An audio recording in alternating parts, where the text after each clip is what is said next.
Welcome to this video on what the rate cut cycle means for the economic outlook. The great inflation of 2022 had forced Western central banks to massively raise their policy rates. However, rates have been falling again since the middle of the year.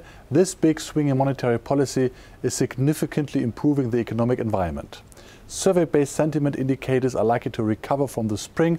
However, the various economies should react differently to the easing of monetary policy depending on structural problems, fiscal policies and other factors.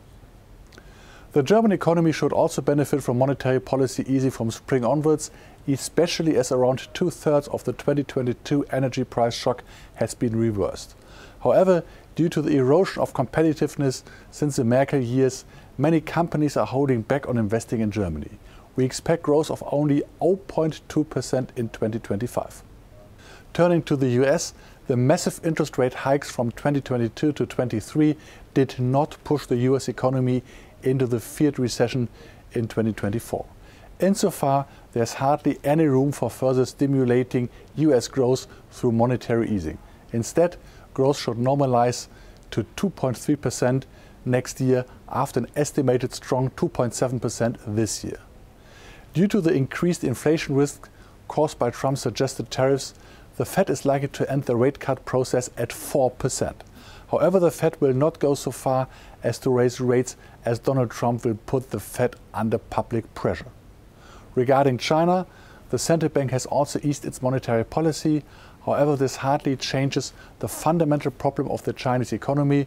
For example, the bloated construction and property sector must still shrink, which will dampen construction investment for many years to come. In addition, the government is focusing on autarky due to the conflict with the United States, which is reducing productivity in China. All in all, we remain cautious for China. We expect growth of only 4.3% next year. Falling policy rates are creating a favorable environment for Western financial markets.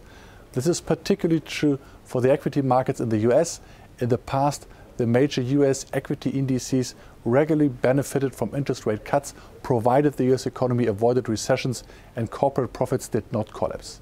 In this respect, 2025 should be another good year for equities, even if temporary setbacks are to be expected due to the high valuations of technology stocks.